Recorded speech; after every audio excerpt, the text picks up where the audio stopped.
বিশ্ব সংবাদে আপনাকে স্বাগত। শুরুতেই জানাবো হাতে পাওয়া সর্বশেষ আন্তর্জাতিক সংবাদের শিরোনাম, পরে বিস্তারিত।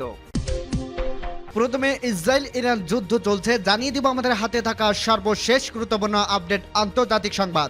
ইসরায়েলি হামলায় ইরানের উপর নতুন নিষেধাজ্ঞা দিচ্ছে ইউরোপের নেতারা।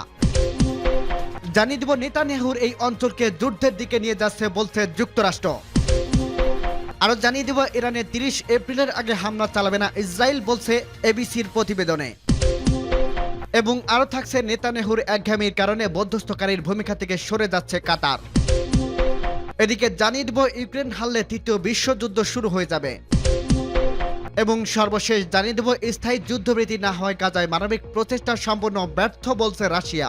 শুনছিলেন সংবাদ শিরোনাম, এরপর বিস্তারিত। তার আগে অনুরোধ থাকবে ভিডিওটি যদি ভালো লেগে থাকে ভিডিওটিতে একটি লাইক এবং কমেন্ট করে জানিয়ে দিন ভিডিও সম্পর্কে আপনার মূল্যবান মতামত, এবং আরো কমেন্ট করে জানিয়ে দিন ভিডিওটি আপনি কোথা থেকে দেখছেন এবং শুনছেন।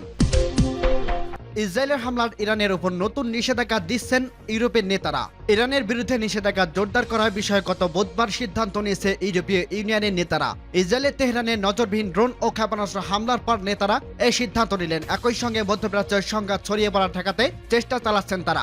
গত শনিবার বেলজিয়ামের ব্রাসেলসে 27 জাতির ইউরোপীয় ইউনিয়নের নেতাদের এক শীর্ষ বৈঠকে ইরানের নতুন নিষেধাজ্ঞা দেওয়ার বিষয়ে এই সিদ্ধান্ত গৃহীত হয়। ইসরায়েলে ইরানের হামলা চালানোর পর ইউরোপের নেতারা এটাই প্রথম শীর্ষ বৈঠক। ইতিমধ্যে ইসরায়েলে তেহরানের হামলার প্রতিশোধ নেওয়ার কথা জানিয়েছে, তবে প্রতিশোধের ধরন কেমন হবে সে বিষয়ে কিছু নিশ্চিত করেনি। ইসরায়েলে ইরানি হামলার নিন্দা জানিয়ে তেল আবিবের নিরাপত্তা নিজেদের প্রতিশ্রুতির কথা পুনর্ব্যক্ত করছেন ইউরোপের নেতারা। পাশাপাশি তারা লেবানন সহ সংশ্লিষ্ট সব পক্ষকে আরো উত্তেজনা ছড়িয়ে পড়া ঠেকাতে কাজ করার অনুরোধ জানায়। শীর্ষ বৈঠকের সভাপতি চার্লস মাইকেল বলেন, ইরানকে একঘরে করতে সবকিছু করা খুবই গুরুত্বপূর্ণ বলে মনে করি। ইরানের বিরুদ্ধে নতুন নিষেধাজ্ঞা ইসলামিক প্রজাতন্ত্রটি ড্রোন ও ক্ষেপণাস্ত্র তৈরির যুক্ত প্রতিষ্ঠানগুলোকে লক্ষ্য করে দেওয়া হবে বলে জানান তিনি। জার্মান চ্যান্সেলর ওয়ালফ শলজ বলেন, ইরানের এই হামলার জবাবে নিজে থেকে ইসরায়েলের ব্যাপক হামলা না চালানোর বিষয়টি গুরুত্বপূর্ণ। পৃথকভাবে ইটালি G7 বৈঠকের সামনে রেখে ইসরায়েলকে হামলা চালানোর সঙ্গে সংশ্লিষ্ট অস্ত্রের যোগানদাতা ও লোহিত সাগরে জাহাজের হামলার জন্য দায়ী ব্যক্তিদের বিরুদ্ধে অবরোধ দেওয়ার পক্ষে কথা বলছে। 1 এপ্রিল সিরিয়ার দামেস্কে ইরানি দূতাবাসে হামলার জবাবে শনিবার ইসরায়েলে ওই হামলা চালায় তেহরান। দূতাবাসে হামলার জন্য ইসরায়েলকে দোষছে ইরান।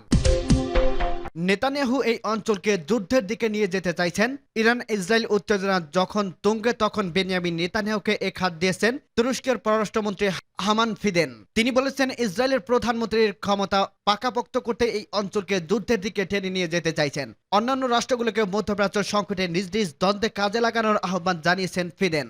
দোহায় কাতারের প্রধানমন্ত্রী ও পররাষ্ট্রমন্ত্রীর সঙ্গে এক যৌথ কনফারেন্স শেষে বুধবার সংবাদ সম্মেলনে এসব কথা বলেন তুরস্কের পররাষ্ট্রমন্ত্রী। এটি নিশ্চিতভাবে বলা যায় যে নেতানিয়াহু আমাদের এই অঞ্চলকে যুদ্ধের দিকে টেনে নিয়ে যাচ্ছে। এই অঞ্চলের একটি দেশ হিসেবে আমরা চাই না তৃতীয় কোনো রাষ্ট্র এই সংঘাতে জড়াক। কাতারি পররাষ্ট্রমন্ত্রীর সঙ্গে সাম্প্রতিক আঞ্চলিক নানা ইস্যু নিয়ে কথা বলা হলে জানান তুরস্কের পররাষ্ট্রমন্ত্রী। তিনি বলেন, আমরা সতর্ক করছি যে ইসরায়েল গাজায় অপরাধ করছে।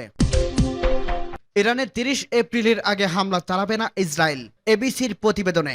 ইসরায়েলে ইরানে আগামী 30 এপ্রিলের আগে হামলা চালাবে না জ্যেষ্ঠ একজন মার্কিন কর্মকর্তা এ তথ্য জানিয়েছে। এবিসির নিউজকে এই কর্মকর্তা জানায়, 5 ওভার উৎসব শেষ হওয়ার আগেই ইরানের হামলা চালাবে না ইসরায়েল। এই উৎসব শেষ হবে আগামী 30 এপ্রিল, তবে এই সিদ্ধান্ত যে কোনো সময় পরিবর্তন হতে পারে বলে জানিয়েছেন তিনি। 5 ওভার মূলত ইহুদি ধর্মের অন্যতম গুরুত্বপূর্ণ উৎসব, যা পেসেক বা নিস্তার পূর্ব নামে পরিচিত। প্রায় সপ্তাহ জুড়ে চলা এই উৎসব 22 এপ্রিল শুরু হয়ে আগামী 30 এপ্রিল পর্যন্ত চলবে। মিশরীয় শাসন থেকে ইহুদি জাতির মুক্তির সময়কে স্মরণীয় রাখতে এই উৎসব উদযাপন করা হয়। নাম প্রকাশে অনিচ্ছুক ওই জ্যেষ্ঠ মার্কিন কর্মকর্তা বলেন, ইসরায়েলে 5 ওভার উৎসবের আগে ইরানের হামলা চালাতে খুব বেশি একটা আগ্রহী নয়, তবে এই বিষয়টি যে কোনো সময় বদলে যেতে পারে। এদিকে ইসরায়েলি একাধিক সূত্র এবিসি নিউজকে জানিয়েছে, এই সপ্তাহে ইসরায়েলে অন্তত 2 বার ইরানে হামলার প্রস্তুতি নিচ্ছে, তবে 2 বার সে মিশন বাতিল করা হয়েছে। সূত্র জানিয়েছে, ইসরায়েলি সামবাদিকরা দেশটির যুদ্ধ মন্ত্রিসভার সামনে একাধিক বিকল্প হাজিরা করলেও তারা এখন খতিয়ে দেখছে কোন উপায় হামলা চালালে তা সবচেয়ে বেশি ফলপ্রসূ হবে। গত 1 এপ্রিল সিরিয়ার রাজধানী দামেস্কে ইরানি কনসুলেটে এক বিমান হামলায় ইরানের বিপ্লবী গার্ড আইআরজিসির আল কুদস ফোর্সের 2 শীর্ষ জেনারেল সহ অন্তত 11 জন নিহত হয়। ইসরায়েলে আনুষ্ঠানিকভাবে এই হামলার দায় স্বীকার না করলেও ইরান ইসরায়েলকে দায়ী করছে। এই হামলার জবাবে শনিবার ইসরায়েলের লক্ষ্য করে ব্যাপক ড্রোন ও ক্ষেপণাস্ত্র হামলা চালায়। সেই হামলায় প্রতিশোধ নেওয়ার হুমকি দিয়েছে ইসরায়েল, সূত্র এবিসি। নেতানিয়াহুর একঘেয়েমির কারণে মধ্যস্থকারীরা ভূমিকা থেকে সরে যাচ্ছে কাতার। ইসরায়েলের প্রধানমন্ত্রী বেঞ্জামিন নেতানিয়াহুর একঘেয়েমির কারণে মধ্যস্থকারীর ভূমিকা থেকে সরে যেতে পারে কাতার। দোহার এক সংবাদ সম্মেলনে এর আভাস দিয়েছে দেশের প্রধানমন্ত্রী মোহাম্মদ বিন আব্দুর রহমান বিল জসিম আল থানি। তিনি বলেন, কাতার সমালোচনার শিকার হওয়ার পর ইসরায়েল ও হামাসের মধ্যে মধ্যস্থকারী হিসেবে তার ভূমিকার পূর্ণ মূল্যায়ন করছে। তিনি আরো বলেন, কাতারের ভূমিকার শোষণ ও অপব্যবহার করছে। কাতার পয়েন্ট স্টিয়ারিং এর শিকার হয়েছে। রাজনীতিবিদরা কাতার রাষ্ট্রকে ছোট করে নির্বাচন প্রচার চালানোর চেষ্টা করছে। তবে এ সময় কোনো রাজনীতিকের নাম উল্লেখ করেনি আল থানি। উল্লেখ্য, কাতার মার্কিন যুক্তরাষ্ট্র ও মিশরের সাথে মিলে গাজা যুদ্ধবৃত্তির লক্ষ্যে অন্তরালে কাজ করছিল কাতার। সূত্র টাইমস অফ ইসরায়েল। ইউক্রেন হারলে তৃতীয় বিশ্বযুদ্ধ শুরু হয়ে যাবে বলছে যুক্তরাষ্ট্র। রাশিয়ার বিরুদ্ধে লড়াইয়ের সহায়তা করতে যুক্তরাষ্ট্রের কংগ্রেসের দীর্ঘদিন ধরে আটকে থাকা একটি বিদেশি সংস্থা সহায়তা বিল পাশের আহ্বান জানিয়ে সতর্কবার্তা দিয়েছে ইউক্রেনের প্রধানমন্ত্রী ডেনিস শামিহাল। প্রধানমন্ত্রী শামিহাল বলেছে, রাশিয়ার সঙ্গে সংঘাতে ইউক্রেনে হেরে গেলে তৃতীয় বিশ্বযুদ্ধ শুরু হয়ে যাবে। এই অর্থ আমাদের গতকালই দরকার ছিল, আজ কিংবা আগামীকাল নয়। আমরা যদি এটা না পাই তাহলে ইউক্রেনের পতন ঘটবে। বুধবার ওয়াশিংটনের ডিসিতে ব্রিটিশ সংবাদ মাধ্যম বিবিসির সঙ্গে আলাপকালে প্রধানমন্ত্রী শামিহাল যুক্তরাষ্ট্রের নিরাপত্তা সহায়তার বিষয়ে একথা বলেন। তিনি আরো বলেন, আর তখন বিশ্বের নিরাপত্তা ব্যবস্থা ধ্বংস হয়ে যাবে। আর এটা ঘটলে পুরো বিশ্বকে নিরাপত্তা একটি নতুন ব্যবস্থা খুঁজে বের করতে হবে, অথবা বিশ্বজুড়ে সংঘাত দেখা দেবে। এ ধরনের অনেক যুদ্ধ বাঁধবে, দিনের শেষে এটা তৃতীয় বিশ্বযুদ্ধের দিকে গড়াবে। প্রধানমন্ত্রী বলেন, যুক্তরাষ্ট্রের আইন প্রণেতাদের কেবের জন্য $61 বিলিয়ন সহায়তা প্যাকেজটির অনুমোদন দেবেন। আগামী শনিবার মার্কিন কংগ্রেসের প্রতিনিধি পরিষদের এই বিলের ওপর ভোটাভুটি অনুষ্ঠিত হওয়ার কথা রয়েছে। ইসরায়েলের পাশাপাশি ইন্ডো প্যাসিফিক সহায়তার বিষয়টি ওই বিলের অন্তর্ভুক্ত রয়েছে। রাশিয়ার সঙ্গে যুদ্ধ সম্ভাব্য পরাজয় নিয়ে ইউক্রেনের পক্ষ থেকে এবারে প্রথম যে এভাবে আশঙ্কা প্রকাশ করা হয়েছে। বিষয়টি তেমন নয়, কারণ এর আগে গত বছরে ইউক্রেনের প্রেসিডেন্ট ভ্লাদিমির জেলেনস্কি বলেছেন, সংঘাতে রাশিয়া যদি জিতে যায় তাহলে তারা পরবর্তী পোল্যান্ডে আক্রমণ করবে, যা তৃতীয় বিশ্বযুদ্ধের সূচনা করবে। তবে পশ্চিমাদের এ ধরনের যুদ্ধভীতির দাবিকে নিয়ে উপহাস করেছেন ক্রেমলিনের কর্মকর্তারা। গত মাসে রুশ প্রেসিডেন্ট ভ্লাদিমির পুতিন রাশিয়ার পূর্ব ইউরোপের একদিন হামলা চালাতে পারে পশ্চিমাদের এমন আশঙ্কাকে পুরোপুরি বাজে কথা বলে প্রত্যাখ্যান করেছিলেন। পশ্চিমা সামরিক জোট ন্যাটোর ভেতরে কোনো দেশ রাশিয়া কখনই হামলা চালায়নি। ন্যাটোর সামষ্টিক প্রতিরক্ষা চুক্তি অনুযায়ী কোন সদস্য দেশের উপর হামলা হলে তা জোটের সব সদস্যের উপর আক্রমণ হিসেবে বিবেচিত হবে। বুধবার সাক্ষাৎকারে প্রধানমন্ত্রী শামিহালকে রিপাবলিকান হাউসের পররাষ্ট্র বিষয়ক চেয়ারম্যানের মাইকেল ম্যাককালের নিজ সদস্যরা রাশিয়ার প্রচারণায় সংক্রমিত হচ্ছে সাম্প্রতিক এমন এক দাবির বিষয়ে জানতে চাওয়া হয়। জবাবে তিনি বলেন, আমাদের বোঝা উচিত মিথ্যা তথ্য এবং অপপ্রচার মার্কিন যুক্তরাষ্ট্রের অনেক মানুষ পাশাপাশি ইউরোপের ইউনিয়নের অনেক লোকজনের মাঝে ছড়িয়ে দেওয়া হচ্ছে। একইভাবে ইউক্রেনকেও ছড়ানো হচ্ছে। স্থায়ী যুদ্ধবিরতি না হওয়ায় গাজায় মানবিক প্রচেষ্টা সম্পূর্ণ ব্যর্থ বলছে রাশিয়া। টেকসই ও স্থায়ী যুদ্ধবিরতি ছাড়া গাজায় মানবিক প্রচেষ্টা সম্পূর্ণরূপে ব্যর্থ হবে।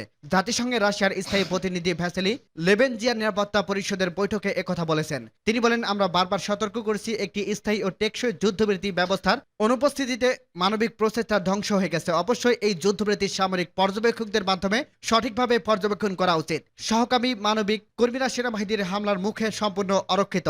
তিনি আরো বলেন, যদি এক পক্ষ যুদ্ধ চালিয়ে যাওয়ার জন্য দৃঢ় প্রতিজ্ঞা হয় এবং বিশেষ করে যখন নিরাপত্তা পরিষদের কোন সদস্যের কাছ থেকে এমন ইঙ্গিত পাওয়া যায় যে কাউন্সিলের প্রস্তাবগুলো বাধ্যকতামূলক নয়, তাহলে স্বেচ্ছাসেবী মানবিক সহায়তা এগিয়ে আসবে না। তিনি জানান, ফিলিস্তিন ভূখণ্ডে যুদ্ধ জাতিসংঘের নিরাপত্তা পরিষদের রেজুলেশন 2728 এর দাবির বিপরীতে এবং আন্তর্জাতিক মানবিক আইন ও নিয়ম লঙ্ঘন করে তীব্র রূপ ধারণ করছে। তিনি বলেন, এই পরিস্থিতিতে গাজায় জনসংখ্যার জন্য মানবিক সাহায্য বিতরণ কার্যত অচল হয়ে পড়ছে। জাতিসংঘের সংস্থাগুলো একমত যে ছিটমহলে মানবিক সরবরাহ কার্যত অস্তিত্বহীন। ওসিএইচ এর মতে ইসরায়েলি প্রতিরক্ষা বাহিনী মানবিক সহায়তা অর্ধেক সরবরাহ যান অবরুদ্ধ করে রেখেছে। একই সময় মানবিক কর্মীদের কাছ থেকে পাওয়া তথ্য অনুযায়ী সীমান্তে মানবিক সরবরাহের জন্য অপেক্ষা করা হচ্ছে এবং সরবরাহের ব্যবস্থার জন্য যথেষ্ট আর্থিক সংস্থান রয়েছে। শুধুমাত্র চেক পয়েন্টগুলো খুলে দেওয়া এবং তাদের নিরাপত্তা নিশ্চিত করা দরকার। লেবেনজিয়া নিশ্চিত যে জাতিসংঘের relief and workers agency for Palestine refugees in the near East's কার্যক্রম এই পরিস্থিতিতে অপরিহার্য। তিনি বলেন, আমরা এজেন্সি কর্মীদের বীরত্বের প্রতি শ্রদ্ধা জানাতে আহ্বান জানাই, যারা অমানবিক পরিস্থিতিতে তাদের জীবন দিয়ে মানবিক দায়িত্ব পালন করবে। আজ পর্যন্ত 178 জন কর্মী তাদের জীবন হারিয়েছে। একক মানবিক সহায়তা কার্যক্রমের এটি সর্বোচ্চ সংখ্যার মৃত্যু।